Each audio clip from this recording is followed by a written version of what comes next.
This is the first time we're doing a podcast in English, Nikolas. With us we have Kemal and Alex, and we're going to talk about green line trade. Everybody understands that when we are talking about trade between the two communities of Cyprus, we are not necessarily living in a normal state of affairs. There is an elephant in the room, there is a Cyprus problem, everybody knows and understands this. Was a temporary arrangement, thinking that Cyprus will eventually be, because there was a UN plan, okay, it didn't pass through, probably in a few years' time we'll find a way, and it never happened. The direct trade of Turkey with the Republic of Cyprus is 188 million, so it's more than 10 times the trade with the Turkish Cypriot community, right? An increase in Turkish Cypriot trade through the Green Line to the Greek Cypriot community, to the areas under control of the Republic of Cyprus, would be beneficial for all people living on the island. Going to the areas and buying benzene is something to do with Green Line regulation. No. You know, it might work if the price is right, etc. It might not work for many other reasons. The most selling zivania in the Turkish Cypriot community is loyal. What happens? Trade finds its way. It leaves Limassol port, it goes to Lebanon, and it comes to the Turkish Cypriot community. We need to keep this working as healthy as possible, because this is the only thing we have at the moment when it comes to the economic integration of the two communities. This is the first time we're doing a podcast in English, Nikolas. Yes, another first. And with us we have Kemal and Alex, and we're going to talk about green line trade. So we have two experts around the trade. We have Kemal, who is green line trade expert, and we have Alex, who's working at the EU one-stop shop as a team leader. So welcome, guys. Thank you very much. I think we are flattered to be the first guest in the English language podcast of yours of this episode. And Pleasure to be here, guys. I think it was a promise we had to ourselves that we should do a podcast in English, because we'll be studying in the UK. We also have lots of Turkish Cypriot friends who don't understand our Greek podcast. So I think we had to do it. this is the process. yeah. This is an opportunity. Yeah. So today we want to talk about the green line trade. And we had a discussion before starting the podcast, and we're like, okay, not many people know what that is. So maybe we should discuss what the green line regulation is first, what the green line is in its essence. I don't know, you would like to start with that? Maybe I start. Okay, so basically, everybody understands that when we are talking about trade between the two communities of Cyprus, we are not necessarily living in a normal state of affairs. You know, there is an elephant in the room, there is a Cyprus problem, everybody knows and understands this. When Cyprus joined the EU in 2004, the EU had to define the division line. And because it wouldn't be a border, they had to define it. So this is how the Green Line regulation came into the picture, because Cyprus joined in the EU as one country. However, the acquis communautaire, the EU law, is suspended in the areas which is not under the effective control of the government of the Republic of Cyprus. This is the exact expression. It's exact definition. Yes. So in the accession treaty of 2003, they put a protocol 10, which says that acquis is suspended in these areas until the solution is found, which means when the solution is found, then it will be again implemented in the areas which is not controlled. So this brought us to the Green Line regulation. So they needed a regulation to define how people, goods, and services would cross into the areas which is under the control of the government. And this brings us to the Green Line trade. Maybe I jump in. We are also a bit older than you, Klitos and Nico, and we can remember that just before Cyprus joined the European Union, there was a liberalization that allowed people to cross the Green Line. And everybody had the expectation that Cyprus would join as a unified state, a new situation where there would be no Green Line, right? So with the events that happened in 2004, where the Greek Cypriot community voted overwhelmingly for no in the Annan referendum, and the Turkish Cypriot community voted overwhelmingly for yes in the Annan referendum, there was the sudden realization by everybody that by joining in the 1st of May, the Republic of Cyprus would have this unusual situation where actually, if it tried to enforce EU law, right, it would have to effectively turn the Green Line into a very hard situation back. That wasn't, no one wanted that. So the Green Line regulation came in to allow exactly how to regulate the movement of people, goods, and services because of the situation that was unexpected by everyone. It was a very temporary thing that was considered that it would be in place for a few years, but sadly it's been now, actually in April, it was 20 years since it has been implemented. The Europeans at that time, actually after the voting of the referenda, decided that they do whatever they want to encourage reunification, but also help the Turkish Cypriots who voted in favor of a United Nations plan at that time. Whether it's a good plan or bad plan, it's another discussion, but that was the understanding at that time, right? So they came up with three regulations. One was the Green Line regulation. Two other regulations were merged. It was just one piece, but it had to be decoupled. One was the financial aid regulation, which is being implemented now. And this is the regulation that is also supporting where we work at the moment. It's an EU-funded project. The other one was the direct trade regulation, which the Republic of Cyprus didn't objected it and didn't want it. So it is still pending. So what we now, of course, focus at these days is more on Green Line trade within the context of this regulation. And I think the most important aspect of it is that this trade is on goods which are locally produced. So you cannot import something and then sell it across the Green Line. But we get into them later. If I should make a history, so as I've understood, this is more like a backup plan. Like the original plan was like for the negotiations to move on, to find a solution, move on with regular EU trade between like in a European state. But since that failed, we had to find a solution. Was there like some skepticism around it because of that? How would you consider that? It's the European Union finds asterisks to solve problems that are difficult. So we are one of those asterisks, right? There was a very difficult situation. It was granted that Cyprus would join in the 1st of May. Something had to be done. And it's a one more, if you want, regulation pending a normalization of the solution.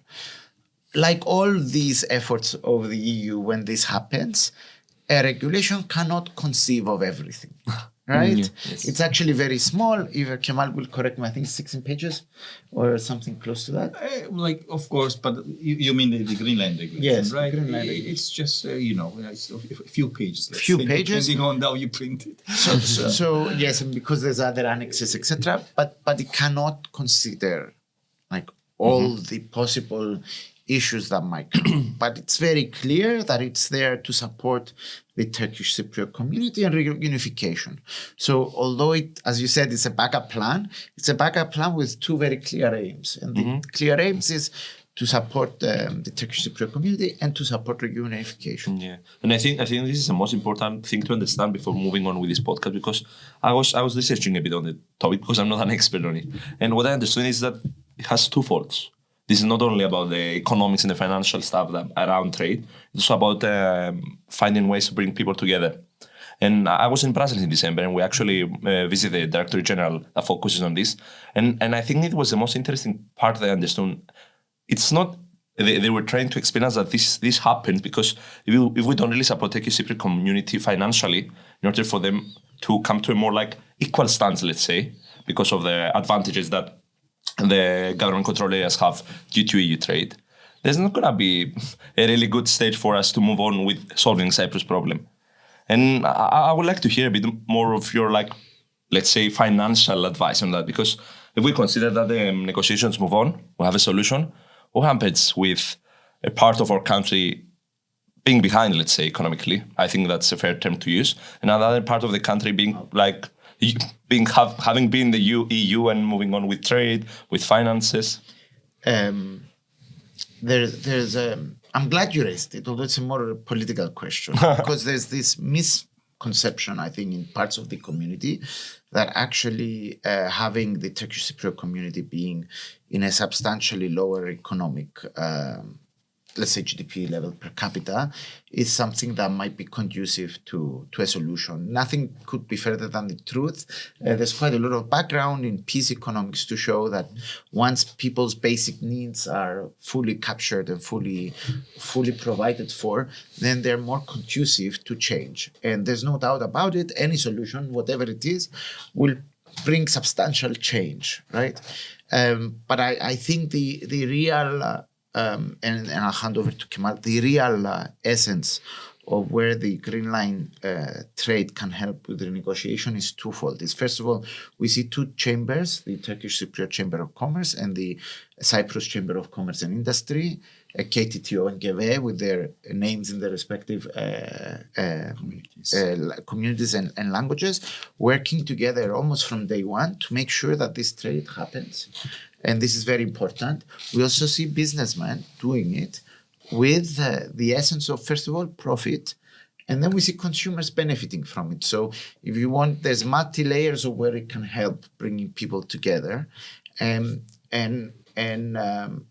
that's where the Green Line regulation helps in peace building, right? Yes.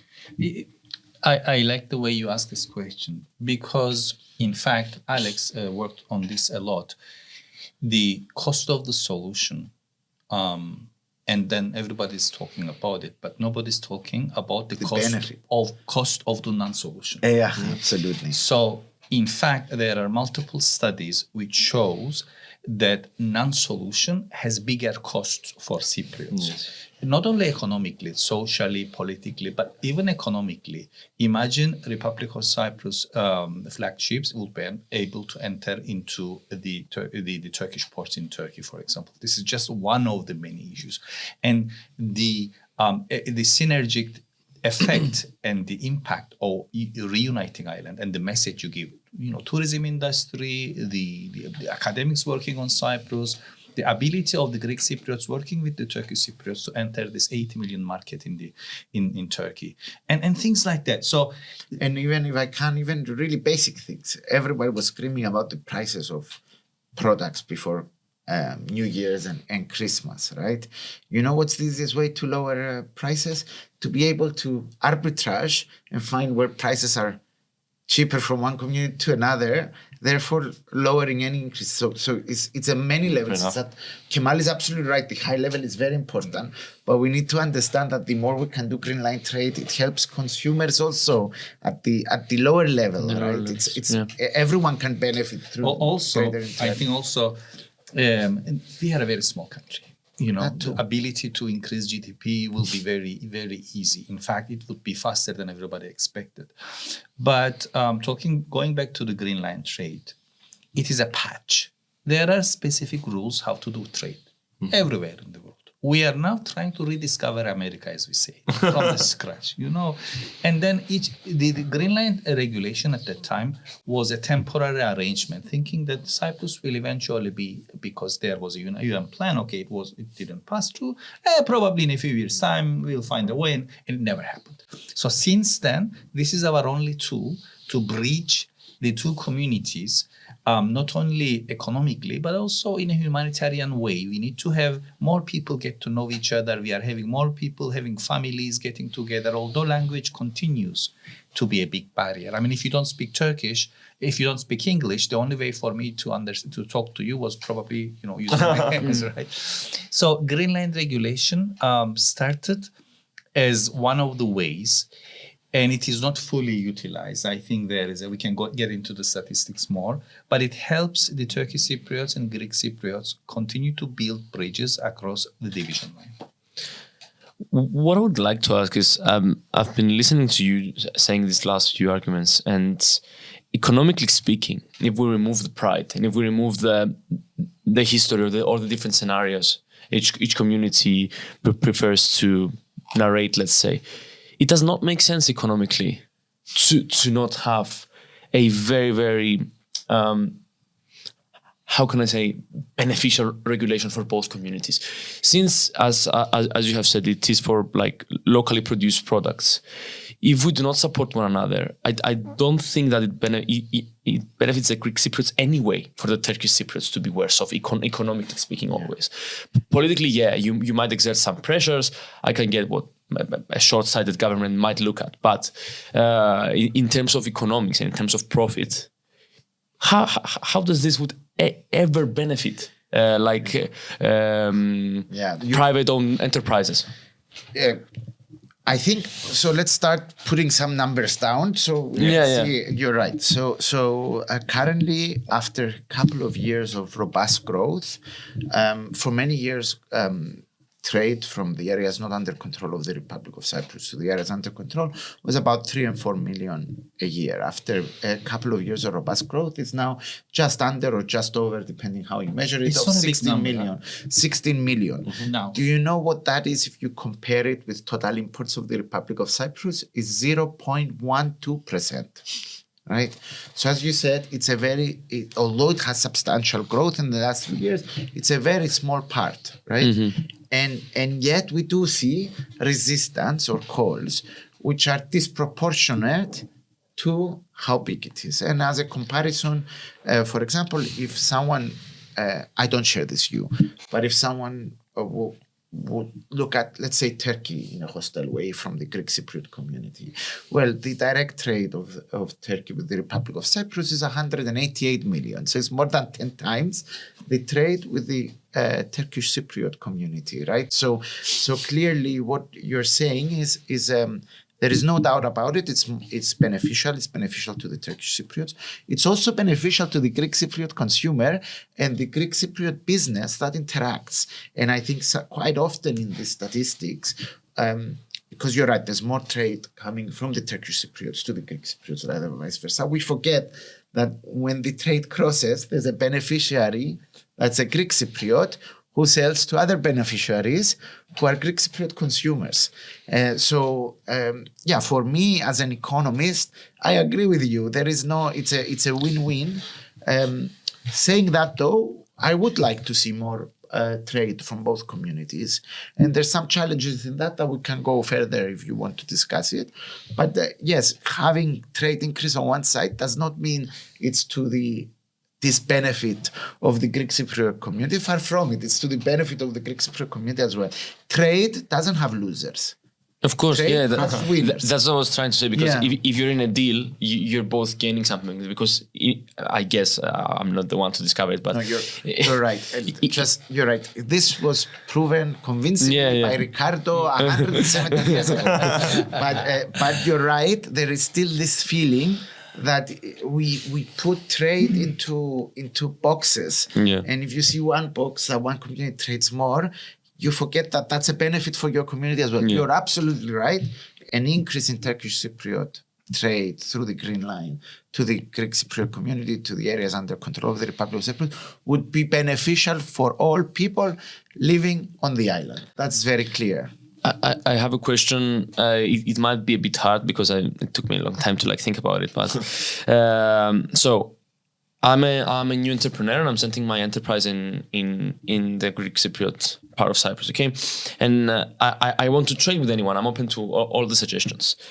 Am I not going to trade with the Turkish Cypriot community through the Green regulation because there's less opportunity? One, because I'm not going to do it in the parts like in the sublesion. Within the framework. Within the framework of the regulation, or am I not going to do it because I'm brainwashed to not do it? I don't know about the regulations, so I'm not going to do it anyway. I think it's very important to hand over to Kemal to say the actual what you are allowed and how the process, right? And I can come back and say some of the challenges. Should I rephrase? No. It makes sense. First of all, I think we need a bit of a myth busting about Greenland regulation and Greenland trade.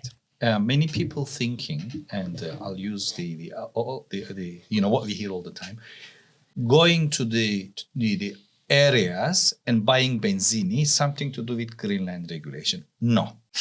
Greenland trade. No. It's Greenland regulations allows people to cross, right? So, and yes, there are conditions which you can go and do your personal consumption, but for green line trade to officially take place, you need to, first of all, it's one way. Why? The regulation itself regulates the areas which is the government controlled. And Aki is suspended in the north, so it cannot tell the Turkish Cypriot authorities how to accept goods coming from the, from the Republic controlled areas. However, there are certain local domestic arrangements for the Turkish Cypriots that they put at that time, so that they also buy from the Greek Cypriots. This is one. Let's put it aside.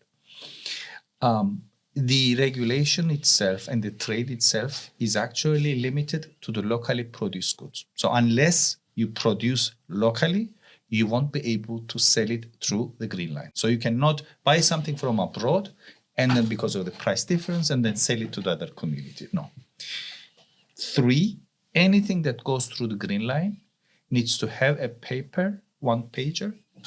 It's an accompanying document by the chambers. So if you are selling through the green line trade, through green line, under the green line regulation, Turkish Cypriots to Greek Cypriots, you need to go to the Turkish Cypriot Chamber of Commerce, make sure that your product is locally produced, make sure that they are eligible for trade. You get that documentation, and then they check that you actually didn't buy it from abroad, and then you can cross. So as an entrepreneur, what you can do, you don't need to be a manufacturer. You can be somebody who would be going around and seeing what's missing in the market, because there are many Turkish Cypriot manufacturers who are producing but never try to enter into the Greek Cypriot market through the green line regulation. So you can actually be doing that as well, and we actually advise people to do that. And the last point that I really wanted to mention, again, a bit of a myth busting, anything that goes through the crossing points are densely checked.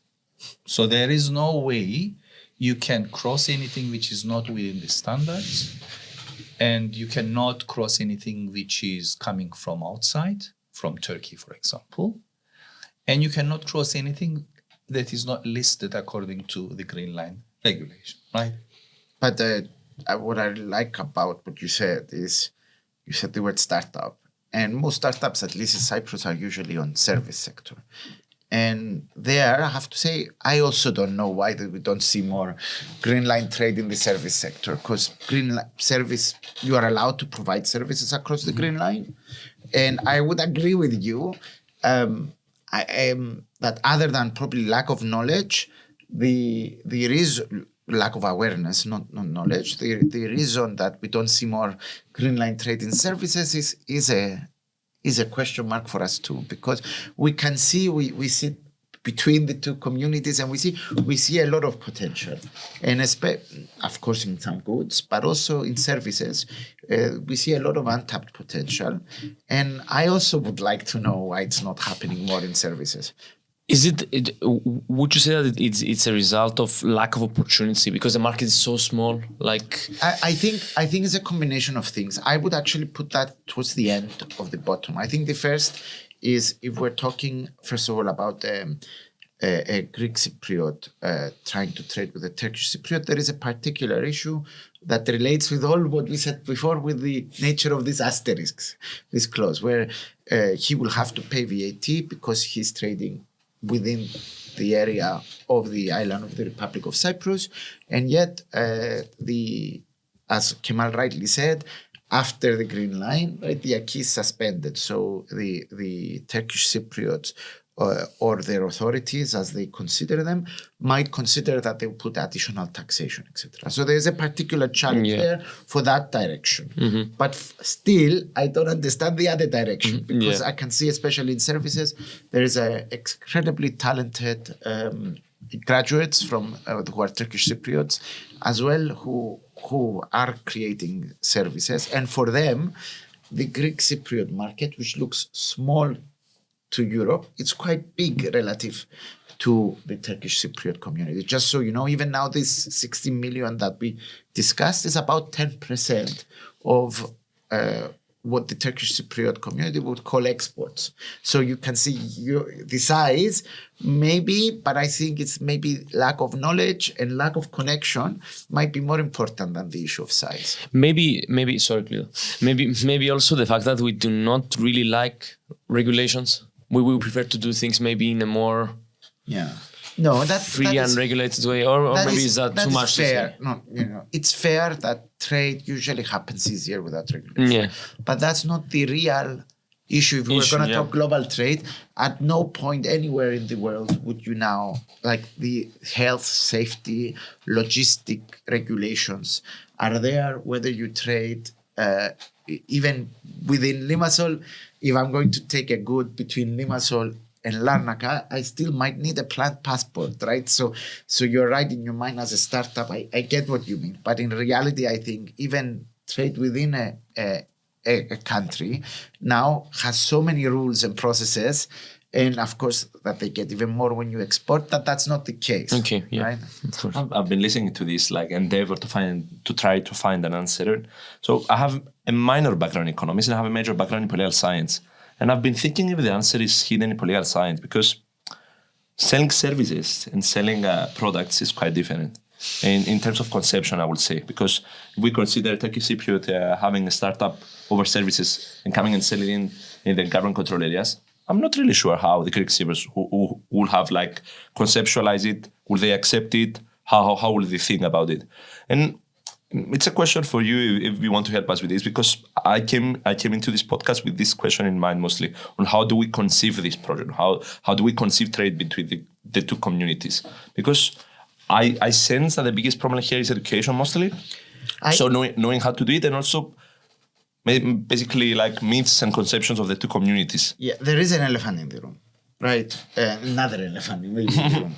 And the elephant is a psychological barriers that might exist, especially in the Greek Cypriot community, about accepting Turkish Cypriot goods. It exists.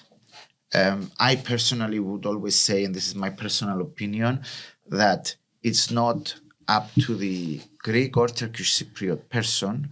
It's not their fault that the solution has not been found, right? Mm-hmm. The fault for a solution in this problem that's been bothering us for decades has to lie in the feet of the politicians of both communities and maybe beyond for all these decades. What I'm trying to say is, as an economist, right, I might understand that someone might feel awkward, but that shouldn't affect the day-to-day life, right? And there is an issue, I think, about some people psychologically accepting that they will buy from the other community. I think that's breaking, though. It's breaking because of, first of all, the Green Line regulation, Green Line trade has been around for 20 years. There's also substantial crossings now. And also there's opportunities for the Turkish Cypriot lira has been devaluating relative to the euro. So there's actually an opportunity to be made. So I think we've traveled quite a lot of cities in both communities, and we were always hearing about this issue. But what the people, at least we met, they came and wanted to understand and know.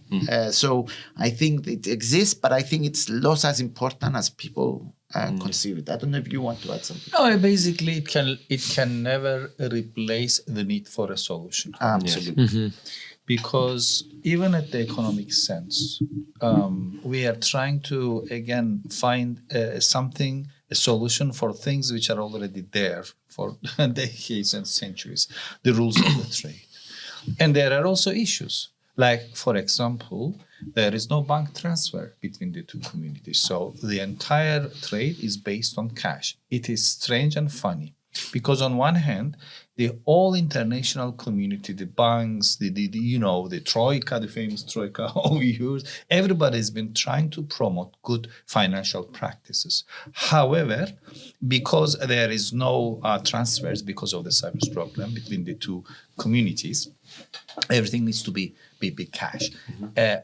Having said that, however, I think it is important to invest in the green line trade for a few reasons. Number one, it's the best remedy for smuggling. Everybody thinks that if we do green line trade, it will be more smuggling, or having more crossing points. Oh, there will be more smuggling. No, smuggling takes place when you don't have legal tools. All right? Exactly. And that's the most important thing. Smuggling doesn't take place through the designated crossing points.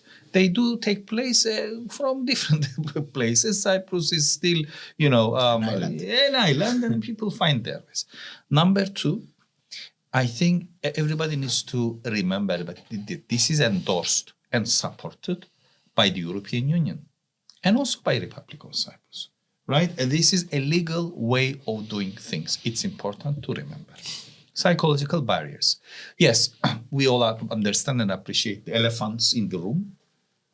Having said that, however, 188.5 million euros worth of goods were purchased from Turkey to the Republic of Cyprus government controls areas only in 2023, almost same amount in 2022. So we are talking about almost 200 million per year from Turkey, and then only 16 million from the Turkish Cypriot community.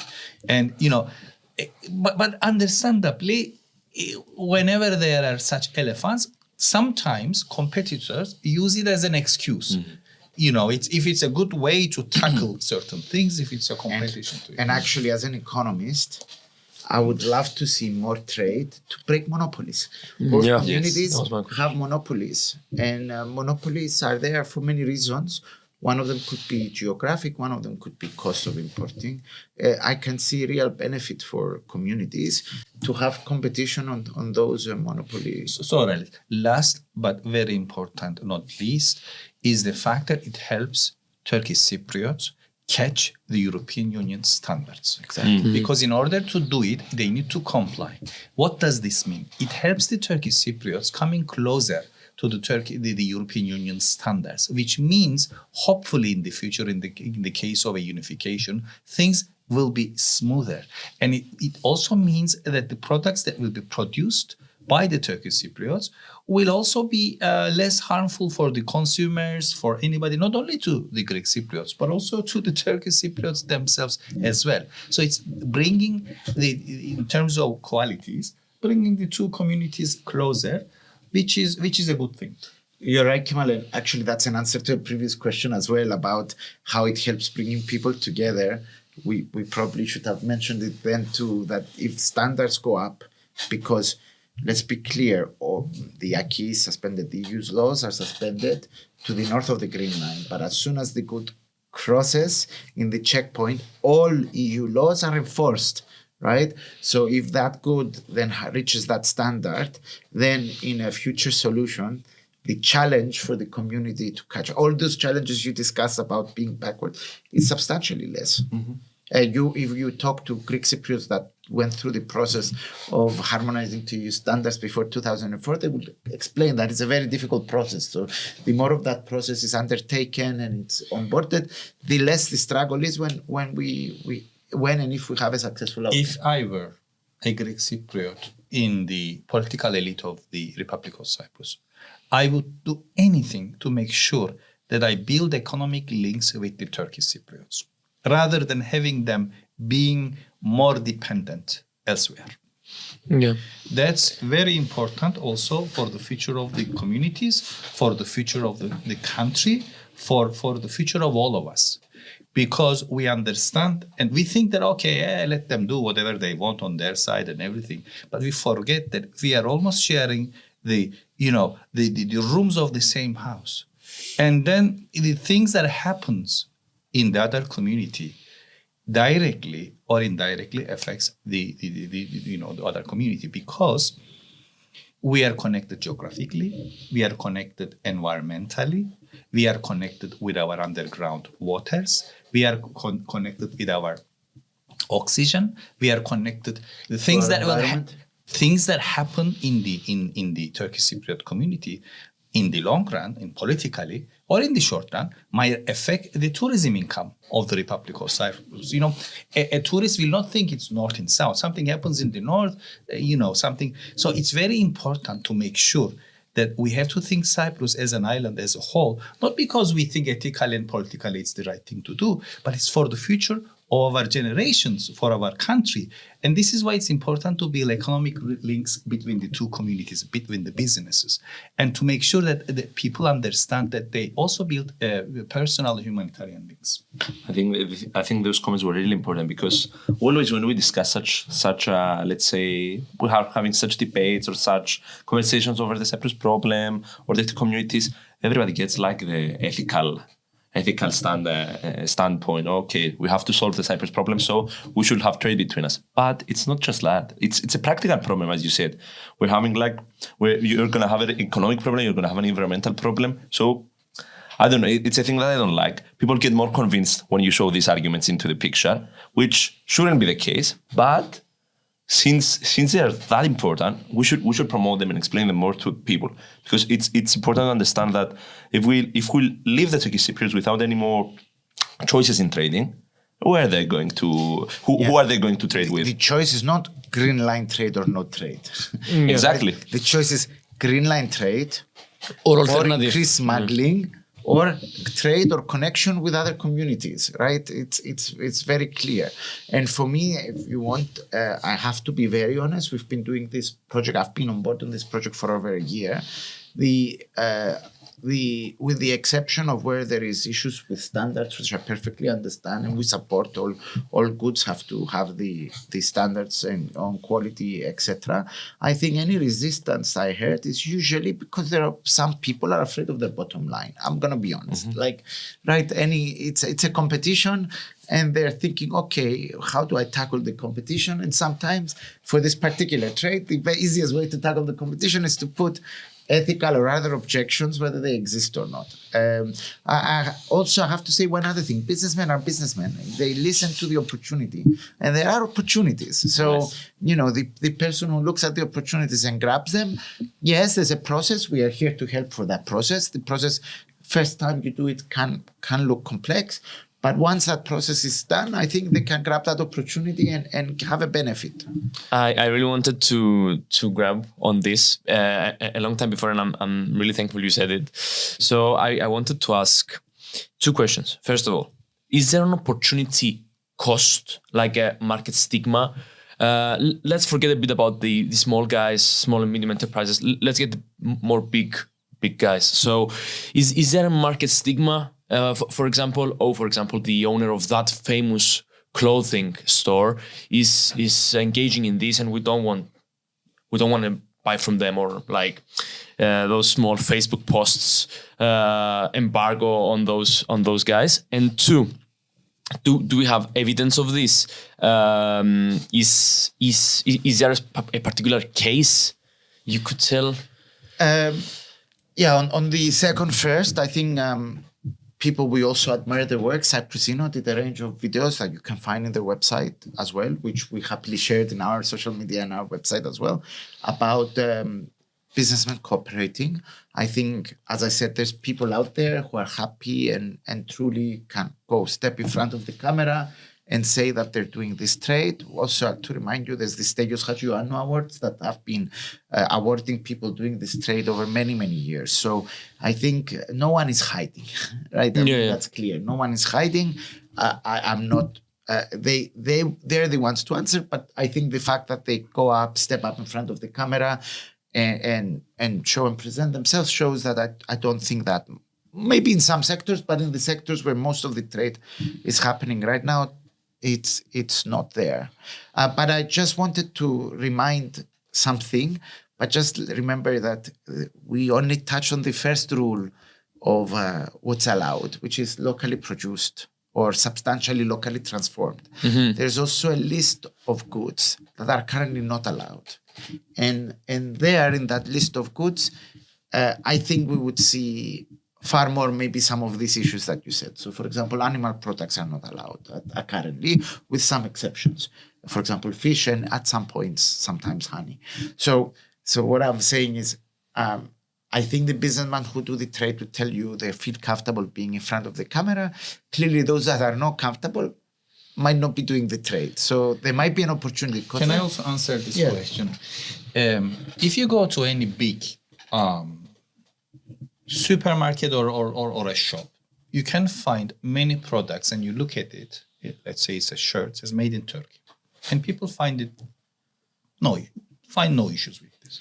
But it's also true that we don't have a single Turkish Cypriot product which are on the supermarket shelves for the last 20 years, all right? There were many reasons for that, but it's also, we need to understand that list of the products that can cross are mainly construction products. So they're not the end products. Agricultural products, which you cannot, see where it comes from. Fresh fish caught around the waters of Cyprus. The chemical products, again, like not the end product itself. Recently, we are going, and then mainly, which was a big issue for we worked a lot on this as well. Containers and prefabricated houses, these were the main items. So we don't have in the Turkish Cypriot community is not a highly industrialized community, just like the Greek Cypriot community, okay? We don't have like big chips or, producing cell phones or whatever, so... but there are issues which are, there are products that can end up in the supermarkets shelves, which haven't yet. And again, the rules, when they're trading to the Greek Cypriot community, they also comply with the rules of the Republic, with the branding, made in Cyprus, and things like that. Let's say that people find it easier to cross over and purchase things sometimes than maybe accepting them on the shelves. I'm not saying that it's in that, if it will be on the shelves, people will react negatively. But the fact that we still don't have a single end product is still there.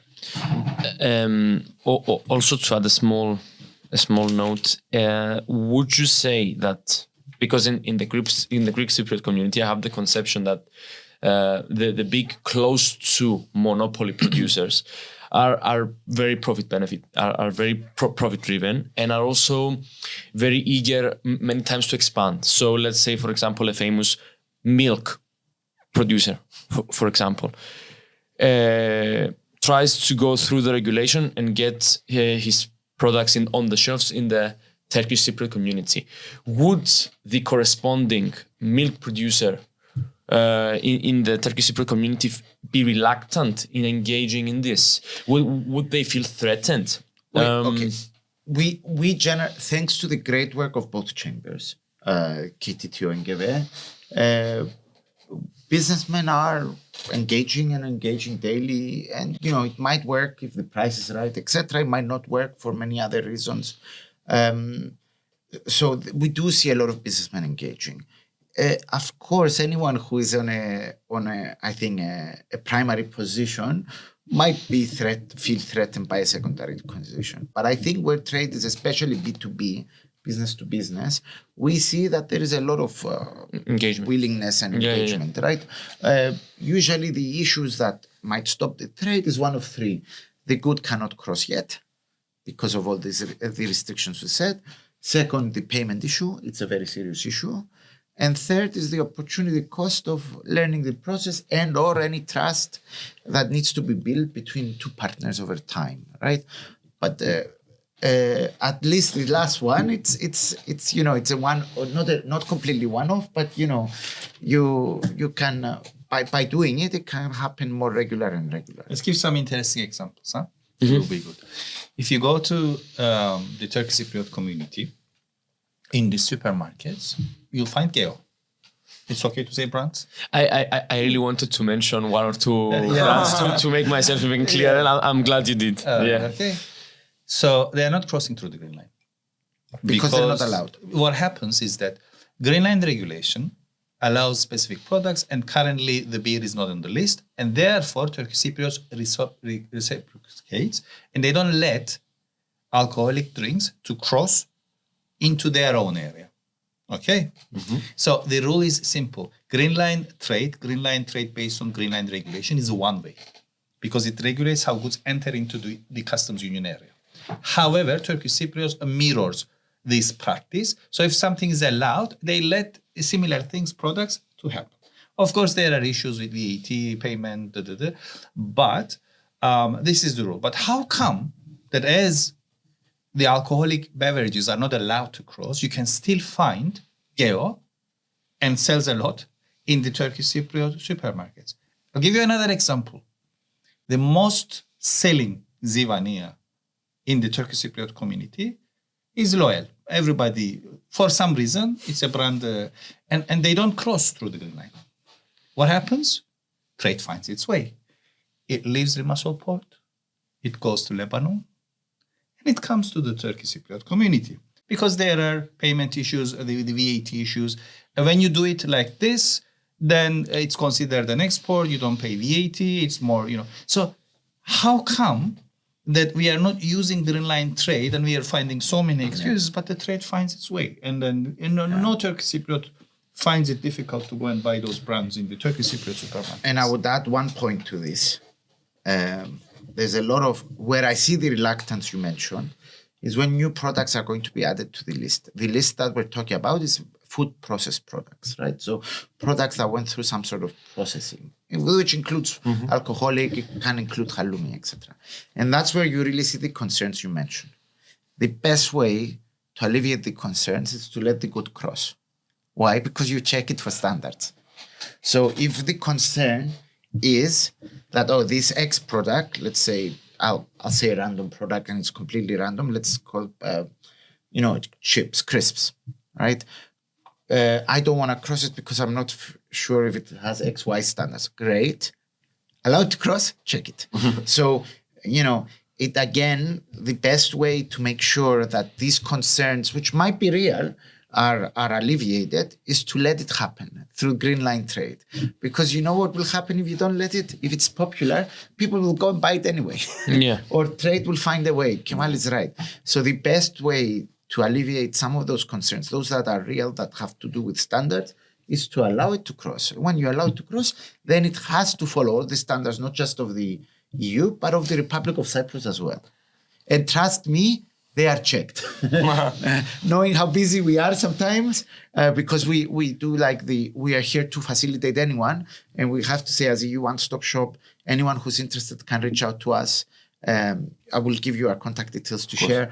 We help anyone who wants to do this process, and we are aware of what's happening in the checkpoint. And we appreciate cooperation with the officials as well. Yeah, we have great cooperation with the officials of the Republic of Cyprus, who also are aware that what they're doing is checking these rules and regulations. I mean, it's the Republic of Cyprus, and it was from the Minister of Foreign Affairs, only is supportive of both our work and of the regulation, because it understands that without it, it would turn into something harder, right?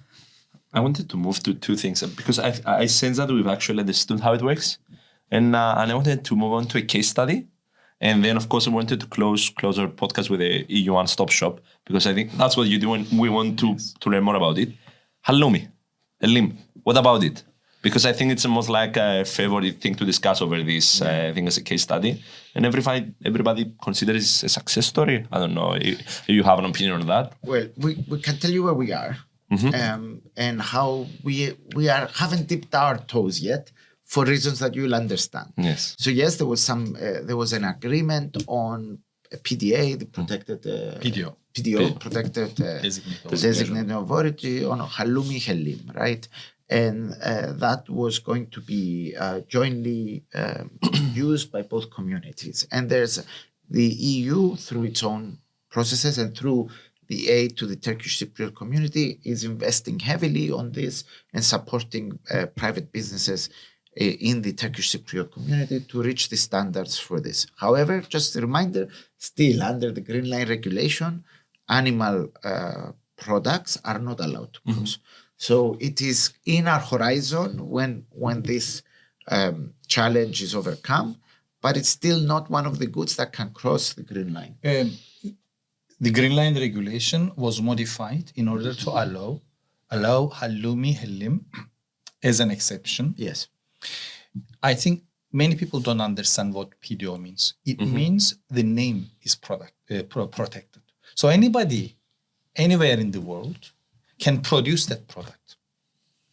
But anybody who will be able to use Hillim or Halloumi, they cannot, because it needs to be following specific rules and they need to be produced on the island of Cyprus. Why it was accepted as a peace project? Because at that time, the EU, with the approval of the two communities, designated a system where production is being monitored through the European Union and through experts who are appointed for this. Okay, and there are currently there is a big project going on in the Turkish Cypriot community to make sure that on one hand they meet the health and hygiene standards and specific rules, but at the same time to make sure that they follow the recipe. Anybody to be able to produce Hillim/Halloumi, this big discussion about goats and cows and percentages. Right? And this is an issue within the communities as well, not only as a green line regulation issue. Within the communities, there have been many discussions because the recipe says a specific amount of milk should be used in the production of Hillim/Halloumi. However, we know that the industries at that time were not designed at that time. It needs them to transform. So this is why it's an issue within the communities, but also it's not crossing yet because there is a very sensitive and long procedure to make sure that the Turkish Cypriot producers follow this line. And once they are able to, get that approval, yes, they will be able to sell any product with the title Hillim/Halloumi. Is that close to date, you think? Is that like a really future plan? I'll invert the question. That's why I really trust Turkish Cypriot products when they actually cross. They go through this strenuous process of checking, which maybe some in the Greek Cypriot communities have gone. I'm not talking about Halloumi, but they have done, but maybe 20 years ago, right? So for me, the reason that I'm confident that when a product crosses through formal green line trade, I'm confident because I know what it had to do to cross, right? And I know it had to do it recently. So I can't say when that will happen, but I can say that when it happens for any good, whether it's Halloumi or whatever, I have a very high confidence that it hits the standards. Exactly because it had to do it sometimes from a zero basis, right? Yes. But the one thing we didn't actually talk about, as a Greek Cypriot entrepreneur, in the beginning you mentioned entrepreneurship, you can cooperate with a Turkish Cypriot and sell your good to the EU or to other countries outside EU. So Green Line regulation also allows those goods to be traded outside Limassol, which actually opens a big horizon for any entrepreneur. I was going to ask this, and I was also going to mention it in a way. How would, if I want to open, as I said, an entrepreneurial, service providing agency or whatever, would the Green Line regulation allow like two enterprises, one in the government controlled areas and one in the Turkish Cypriot community? Would it allow the installation? Okay, so because that's I think usually how it happens. I think it's a bit important also for us to understand that we can have two. You can, and in fact, for especially exports, we advise it's easier when there is and for technical reasons I don't want to get into now. We'll have another podcast on the technical if you want.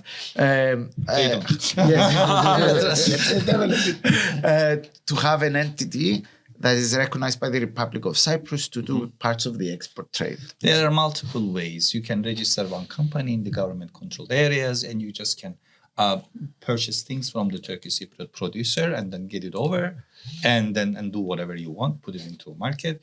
You can actually work with another company in the Turkish Cypriot community. The Turkish Cypriots are also the EU citizens. They are the citizens of the Republic of Cyprus. So they are entitled to open businesses register businesses in the government-controlled area. So you can do it together. You can do one company. So there are multiple modes of operation if you want to. If you want, let's talk more entrepreneurial. The biggest challenge is not actually the trade or finding the opportunity.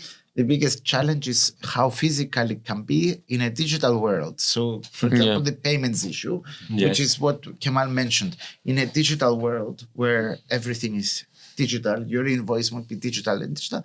There is still parts of this that are physical that have to be resolved. And by resolving it, you help a lot of people. You not just help the trade, you help even reducing anti-money laundering risks, right? Like, so, understanding all of us finding solutions to these sometimes technical problems can really help the entrepreneur in the end that, I don't know anyone under the age of 30 where you tell him, oh, you'll have to pay, 5,000 euros in cash. You think it's a big pain, right? To go collect it. That's where I think the challenges are. That we are hoping, and we have done some events trying to find solutions for them.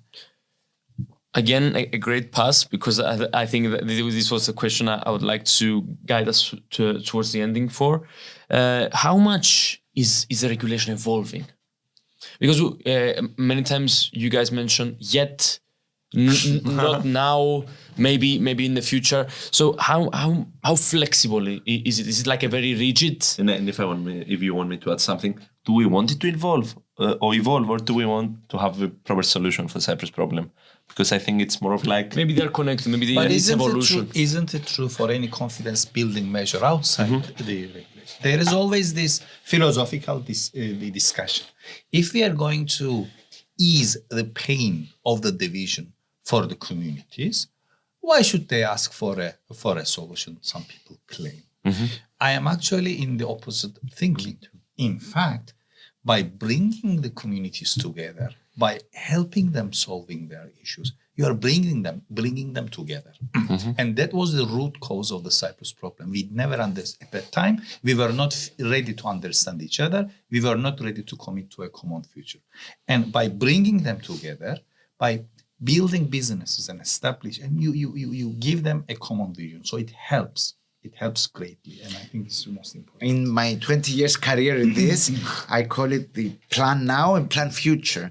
We need to make something that helps today, right? Alleviates people's daily lives today, makes their lives better today, because that creates visions for a future that could be much more cooperative.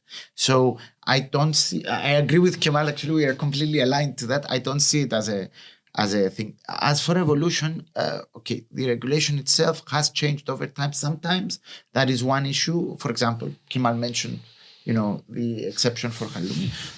There is another issue where the Republic of Cyprus has a list of processed food that it allows to cross. For now, the Republic of Cyprus does not allow all processed food to cross. I think that's where we're expecting some changes. It's not just us. The former person of Mario Draghi, for example, I forgot his name. Yes, Mario Nava. Mario Nava. Apologies to Mr. Nava. Mario Nava had pre-announced that there might be more goods added to the list. That's why we're saying May, because we'd be very positive and we'd love to see more goods in that list. I would love to see more goods in that list to expand what can be traded. I imagine a Cyprus where there is no green line regulation, where there is no green line, where there is no crossing points. One Cyprus, regardless of how political model will be agreed by these sides, but the ideal is that for the best economic model, for the benefit of the communities, for Cypriots, the best is of course where we have no green line or green line regulation. But until we come to a point, we need to continue building bridges. I think this is the most important part. This is the most important thing that we have. Waiting for Ithaca, waiting for Godot, we have waited for half a century, and it brought us more away from each other. And a green line trade is not only good on the practical level, it's also a model that will be beneficial for everyone. It will provide many opportunities. Now, evolving, yes, because it started as a patch.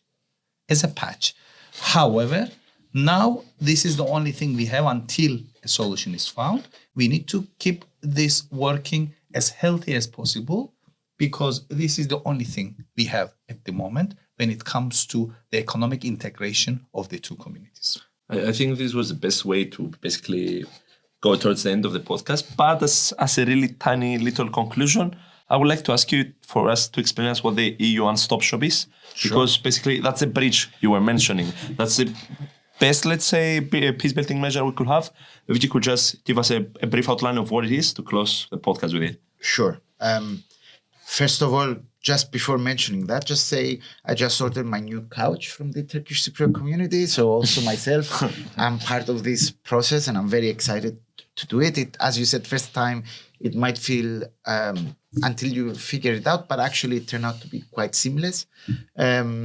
Looking forward to having a new couch. I wanted to show that, but also for me, although we know what we do, to actually undertake it, we undertake it and to understand also more what's going on.